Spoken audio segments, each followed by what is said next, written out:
you guys are on tour in North America, and you're about halfway through. Pretty much, yeah. How's your tour going this far? It's going great.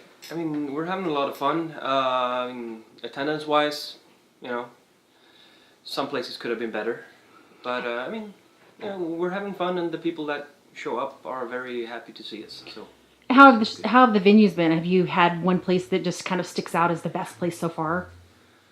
I mean, the venue yesterday in Portland, the Bossa Nova Ballroom, I think. Yeah. So it was really nice. Yeah, they're pretty metal down there. It's a nice venue. Not a lot of people, but the actual venue was really nice. And we did a Viper Room in LA, which is really small. Really small. Very intimate. But it was packed, so that was cool. And I hear you guys have had some of your crew and some of your members have been sick along the way. How's everyone doing? Jonas, our drummer, and Tom, our singer, they've been sick. And Jonas is better, and Tom is still he's getting better. He's getting better. Yeah, but that's still, it's lingering.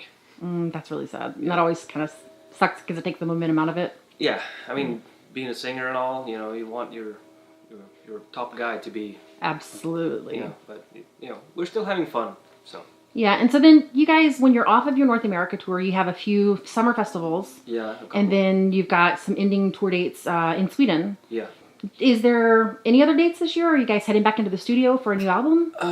There are some more dates before those Sweden shows. There's supposed to be a European headlining tour. So the Sweden shows are the end of the tour. So we're just trying to fill in the blanks before that. And then, a couple of bits and pieces, a couple of things are up in the air. We have, well, actually, I can't talk about that. But, we're planning to write some stuff as well. So do any of the guys in the band have separate projects outside of Evergrey? Henrik and Jonas have a band called Death Destruction, which is more of a Pantera type brutal assault kind of music. And Rickard, the keyboard player, he has his own solo record, which is very different because it's more obviously piano based and more softer type stuff. And I play with a couple of other bands too. Sectu is a band called Sectu, which is a death metal band, and I also play bass in a band called Talisman. I know Talisman. Yeah. And I play bass in. It's an exaggeration, but we've done a couple of festivals and we have a couple more booked.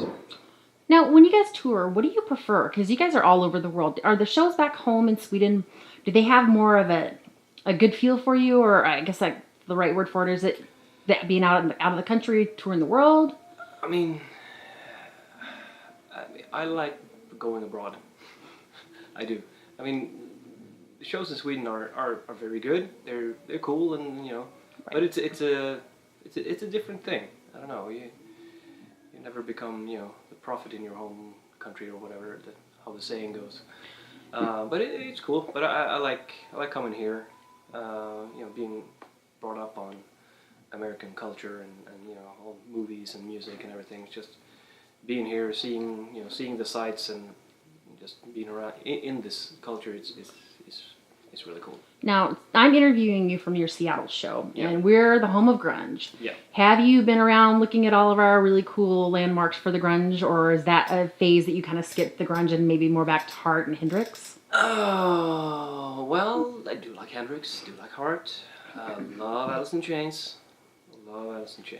That's probably my favorite band from the grunge era. But Queensrÿche are from here, I guess. Yes, absolutely. So that's one of my top favorite bands of all time. So. Yeah, I grew up here with Queensrÿche, and they are fantastic. They're our home guys, yeah. So this week we had a real blow to the music industry with the death of Chris Cornell. How did you hear? I mean, when you heard it, how did I guess you reflect on that? Oh yeah, we had just played a show at the Viper Room, and we were at the Rainbow, having an after party. And obviously it was getting late, and one of the guys that worked there, came in and were like, "Oh, everybody, shut the fuck up!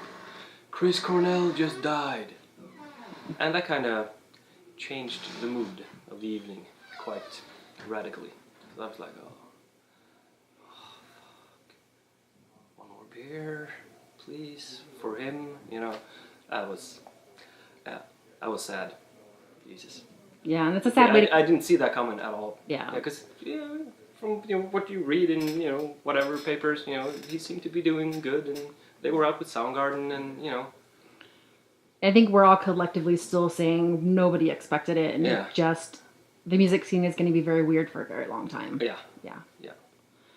So after tour and you get towards the end of the year, are you guys taking time off just to enjoy family and holidays, or? Yeah, I mean, when we get home, like from this tour, then I have a few days off just to spend time with family, and then I mean, we all have regular jobs that we do, so back to work, and also the festivals, and it's summer, so maybe like a short holiday or something. So.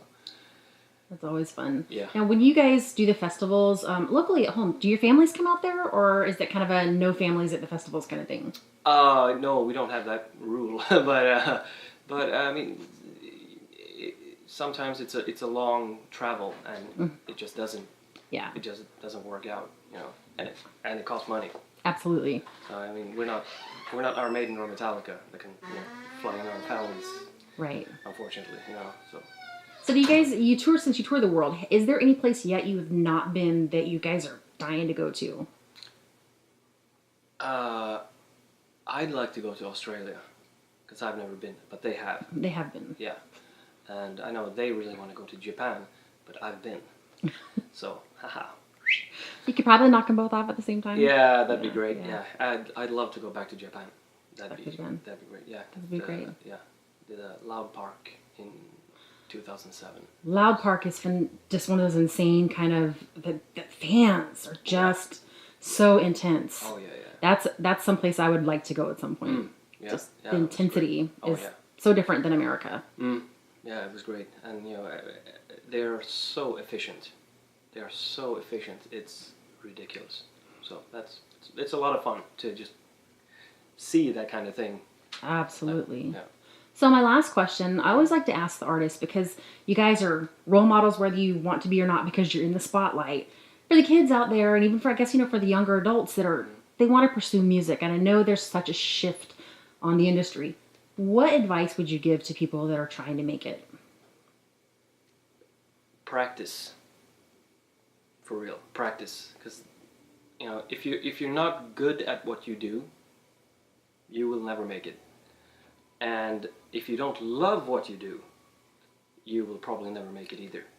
So do it for all the right reasons. Do it because you love it and not because you want to be famous. That's pretty much what I have to say about that. Because, get good and make sure that you really want this. Otherwise, you're in a world of pain. Because this kind of lifestyle is not for everyone. Definitely isn't. I mean, to be away from your family and your loved ones and your kids, it's not easy. So absolutely. Make sure you really want this. Thank you so much for your time, and have a wonderful rest of the tour and then the rest of your season for festivals. Thank you. Thank you so much. Thank you.